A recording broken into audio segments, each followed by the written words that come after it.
Пратени се писмата кон 22 потенцијални кредитори за финансирање на брзата пруга долж коридорот 10.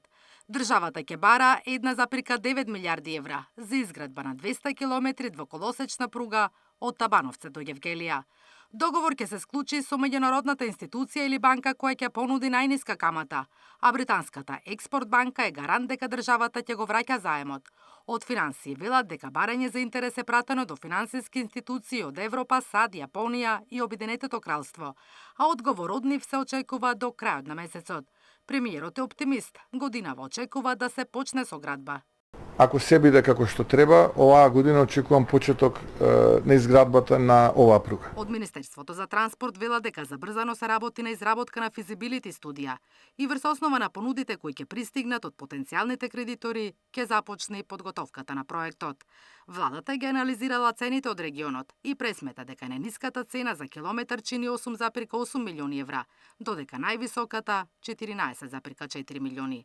Ако се земе во предвид најниската цена, проценетата вредност за изградба на пругата би била 1,76 милиарди евра.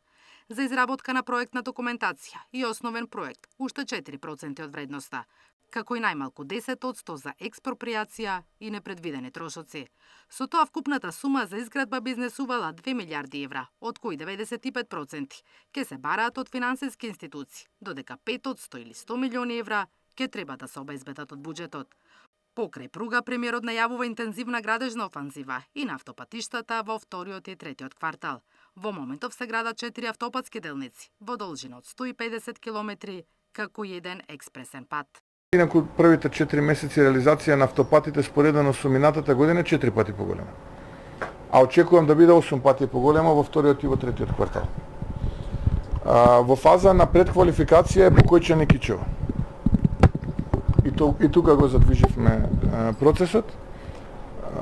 Тетово Гостивар исто така е отворен поголем фронт, некои 10 до 15 километра и имотно правно и трасирана е трасата.